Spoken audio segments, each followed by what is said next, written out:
I want to thank you for holding today's important hearing on America's seafood competitiveness. And this hearing is being held on the same day that myself and Representative Mast have reintroduced the bipartisan bill titled the Forage Fish Conservation Act, which is a vital step forward in ensuring the health and sustainability of our marine ecosystems.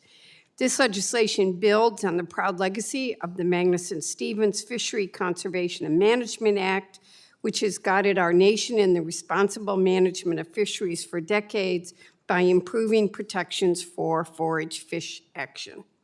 Forage fish, like sardines, herrings, and anchovies, are the backbone of the ocean food web, providing essential prey for larger fish such as tuna, salmon, and cod, as well as marine mammals and seabirds. These small fish play a major role in supporting fisheries vital to coastal communities. However, these populations have experienced substantial decline because of human activity, which threatens the viability of marine ecosystems as well as opportunities for recreational fishermen. Currently, there are few management measures in place to address this decline, and that's why this bill is so important. The Forage Fish Conservation Act makes certain that we take a science-based, ecosystem-wide approach.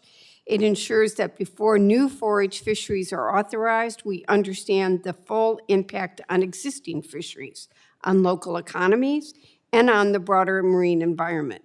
It also makes sure that the needs of these essential predator fish and the voices of fishing communities are considered every step of the way.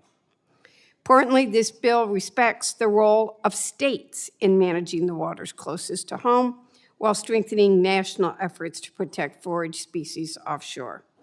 And this legislation has received support from conservationists and sportsmen alike. It's endorsed by the American Sports Fishing Association, the National Audubon Society, the Theodore Roosevelt Conservation Partnership. I could go on, and I welcome all my colleagues to support it.